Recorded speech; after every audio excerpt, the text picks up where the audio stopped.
Movie की शुरुआत में हम ग्रीन पैच नाम के एक जगह को देखते हैं, जहाँ कई सारे अलग अलग एनिमल्स बहुत खुशी से रहा करते थे। उसका कारण था बिल कोआला, जो उन सभी एनिमल्स की मदद या उन्हें प्रोटेक्ट किया करता था। वही एक क्रैंकी नाम का इग्वाना होता है, जो हमेशा से ग्रीन पैच पर अपना राज चलाना चाहता था, लेकिन बिल के आगे उसकी एक नहीं चलती थी। फिर हम देखते हैं बिल व्हाइट ड्रैगन्स की खोज में डेजर्ट की ओर जाने का फैसला करता है।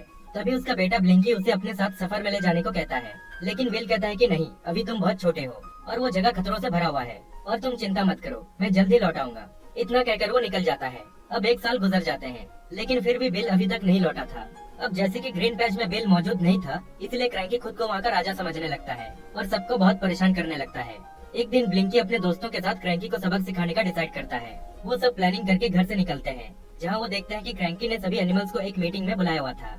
तभी ब्लिंकी भी उसको सबक सिखाने वहाँ पहुँच जाता है, लेकिन बहुत बुरी तरह से उसका प्लान फेल हो जाता है, जिससे क्रैंकी उसके पीछे पड़ जाता है। पर ब्लिंकी बड़ी चालाकी से उससे पीछा तो छुड़ा लेता है, लेकिन क्रैंकी उसके घर पहुँच जाता है और ब्लिंकी की मॉम को कहता है कि जितना जल्दी हो सके अपना घर खाली कर दो, क्योंकि मैं यहाँ पर अपना महल बनाने वाला हूँ। अब उसकी बुराइयों को देखते हुए ब्लिंकी को उस पर बहुत गुस्सा आता है और वो अपने डैड को ढूंढने का फैसला करता है। पर उसकी मॉम उसे कहती है कि नहीं, तुम्हारे डैड को गए हुए 1 साल हो चुके हैं और उनकी तरह मैं तुम्हें भी खोना नहीं चाहती, जिससे ब्लिंकी बहुत गुस्सा होकर खुद को अपने रूम में बंद कर लेता है। लेकिन उसने डिसाइड कर लिया था कि वो अपने डैड को ढूंढ कर ही रहेगा, इसलिए अगले दिन वो अपने मॉम से छुपकर घर से निकल जाता है और अपने दोस्तों को कहता है कि मेरे लौटने तक मॉम को पता मत चलने देना कि मैं घर पर नहीं हूँ। इतना कहकर वो एक केव से होते हुए आगे बढ़ जाता है और काफी दूर आने के बाद उसे एक शॉप नजर आती है, जिसमें वो घुस जाता है और कैंडीज खाने लगता है। वही शॉप के बाहर रूफस नाम का कैट एक रैट के पीछे पड़ा होता है, पर तभी उसे कोआला की स्मेल आती है, जिससे वो शॉप के अंदर चला जाता है और ब्लिंकी को खाने उसके पीछे भागता है। पर ब्लिंकी भी किसी तरह उससे बचते हुए एक गाड़ी से लटक जाता है, जिससे रूफस उसको पकड़ नहीं पाता।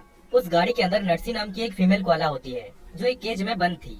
फिर ब्लिंकी जब आगे आने वाले टनल को देखता है, तो वो उसे एक मॉन्स्टर समझ लेता है, क्योंकि पहली बार जंगल से बाहर आने की वजह से उसे बाहर की दुनिया के बारे में कुछ पता नहीं था। इसलिए वो नर्सी को बचाने के लिए उसे जबरदस्ती गाड़ी से बाहर निकाल लेता है, जिससे नर्सी कहती है कि ये सिर्फ एक टनल था बेवकूफ, और वो गाड़ी मुझे जू लेकर जा रही थी। अब तुम्हारी वजह से मैं यहाँ खो गई। जिससे ब्लिंकी उसे कहता है कि मेरे डैड को पता होगा कि जू कहाँ पर है। एक बार बस मैं उन्हें ढूंढ लूं, फिर हम आसानी से तुम्हारे जू तक भी पहुँच जाएंगे। अब नर्सी के पास भी और कोई ऑप्शन नहीं था, इसलिए वो ब्लिंकी के साथ आगे बढ़ जाती है और चलते चलते वो दोनों एक डेजर्ट में पहुँच जाते हैं, जहाँ उन्हें एक जैको नाम का लिजर्ड मिलता है, जो एक पेड़ की डाल में फंसा हुआ था।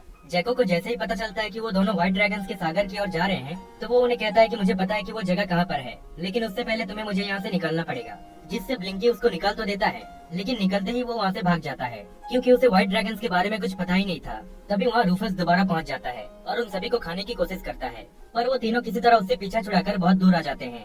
अब काफी टाइम चलने के बाद भी उन्हें ब्लिंकी के डैड का कोई क्लू नहीं मिलता, जिससे नर्सी गुस्सा होकर अकेले कहीं चली जाती है और जैको भी उसके साथ चला जाता है। वही ब्लिंकी के फ्रेंड्स बहुत कोशिश करते हैं कि उसकी मॉम को पता ना चले कि वो घर पर नहीं है, पर एक टाइम पर वो सभी पकड़े जाते हैं, जिसके बाद ब्लिंकी की मॉम उसे ढूंढने अकेले ही निकल जाती है।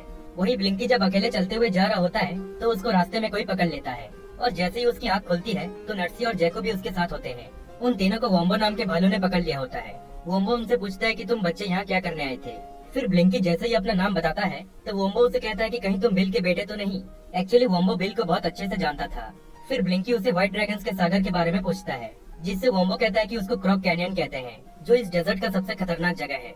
वोम्बो ब्लिंकी को वापस लौट जाने को कहता है, लेकिन ब्लिंकी को हर हाल में उसके डैड को ढूंढना था, इसलिए उनकी मदद के लिए वोम्बो अपने 2 बर्ड फ्रेंड्स को बुलाता है, जिनके ऊपर ब्लिंकी, नर्सी और जैको बैठकर क्रॉक कैनियन की ओर निकल जाते हैं। पर उनके जाते ही रूफस वोम्बो के पास पहुंच जाता है और उसे उन तीनों का पता पूछता है। अब वोम्बो भी गलती से अपना मुंह खोल देता है, जिसके बाद रूफस उस पर छत गिराकर वहाँ से निकल जाता है। फिर कुछ टाइम के बाद ब्लिंकी की मॉम भी उसे ढूंढते हुए वोम्बो के पास पहुंच जाती है और उसकी मदद करती है, जिसके बाद वो दोनों वोम्बो की कार से ब्लिंकी को ढूंढने निकल जाते हैं। वही ब्लिंकी और बाकी सब भी फाइनली क्रॉक कैनियन तक पहुंच जाते हैं, जहां सभी दोबारा ब्लिंकी को समझाते हैं कि फिर से सोच लो, अभी भी वक्त है। लेकिन ब्लिंकी किसी के नहीं सुनता और आगे बढ़ जाता है। नर्सी और जैको भी उसके साथ जाने लगते हैं। कुछ दूर आगे जाने के बाद बहुत सारे व्हाइट क्रोकोडाइल्स उन पर हमला करने लग जाते हैं। एक्चुअली व्हाइट ड्रैगन से इनका मतलब यही व्हाइट क्रोकोडाइल्स थे। अब ये तीनों अपनी जान बचाने के लिए आगे भागने लगते हैं, पर इसी बीच रूफस भी वहाँ पहुंचकर उनके पीछे पड़ जाता है। पर फिर भी जैसे तैसे करके वो तीनों उन सभी को चकमा देकर उनसे पीछा छुड़ा लेते हैं। फिर आगे ब्लिंकी को अपने डैड का हैट मिलता है और वही उसे कुछ ऐसे भी सबूत मिलते हैं जिससे उसको लगता है कि उसके डैड मारे जा चुके हैं, इसलिए वो काफी सैड हो जाता है। लेकिन वो डिसाइड करता है कि नर्सी को वो जू तक जरूर पहुंचाएगा। फिर अगली सुबह उनके सामने एक जगह नजर आती है जो देखने में जू की तरह लग रही थी, इसलिए वो तीनों वही पहुंच जाते हैं और वो सच में जू ही था। अब नर्सी उन दोनों को अलविदा कहकर जू के अंदर जाने वाली होती है कि तभी जू की एक वार्कर आकर ब्लिंकी को खोया हुआ कोआला समझकर उसे उठा ले जाती है और एक रूम के अंदर उसे केज में बंद कर देती है। अब यहाँ पर ब्लिंकी को अपने डैड भी मिल जाते हैं। एक्चुअली बिल को भी जू वाले यहाँ पकड़ के ले आए थे। वही ब्लिंकी की मॉम और वोम्बो को रास्ते में वही दोनों बर्ड्स मिल जाते हैं। फिर ये सब भी ब्लिंकी को ढूंढते हुए जू तक पहुँच जाते हैं और वोम्बो जैसे ही गार्ड्स को डिस्ट्रैक्ट करता है तो ब्लिंकी की मॉम और वो दोनों बर्ड्स भी जू के अंदर घुस जाते हैं। वही ब्लिंकी को एक आइडिया आता है जिससे वो अपने डैड के साथ मिलकर किसी तरह वो दोनों केज से निकल जाते हैं। तभी वहाँ नट्सी और जैको भी पहुँच जाते हैं। अब सभी गार्ड्स उनके पीछे पड़ जाते हैं। फिर आगे उन्हें कुछ चीजें मिलती है जिनका यूज करके वो किसी तरह एक प्लेन बना लेते हैं और जैसे ही वहाँ से भागने वाले होते हैं कि तभी रूफस भी वहाँ पहुँच जाता है और उन सब पर हमला कर देता है। लेकिन ब्लिंकी उसको अपने पीछे भगा ले जाता है जिसका फायदा उठाकर बिल और बाकी सब उस प्लेन को उड़ाने की कोशिश करते हैं, लेकिन वो काम नहीं करती। जिसके बाद वो दोनों बर्ड्स आकर उनकी मदद करते हैं और फाइनली किसी तरह वो प्लेन को उड़ा लेते हैं। वही रूफस जब ब्लिंकी को खाने ही वाला होता है कि तभी ब्लिंकी की मॉम आकर रूफस को एक पंच मार देती है जिससे उसका सर घूमने लगता है। तभी एक क्रोकोडाइल सामने आकर रूफस को खा जाता है और बाकी सब रस्सी की मदद से फाइनली प्लेन में चढ़ जाते हैं और इसी तरह वो सभी जू से बाहर निकल जाते हैं। नर्सी भी बिल की फैमिली के साथ ग्रीन पैच चली जाती है और वहाँ पहुँचते ही वो क्रैंकी का अकल ठिकाने लगा देते हैं और इसी तरह ये मूवी यहीं पर एंड हो जाती है।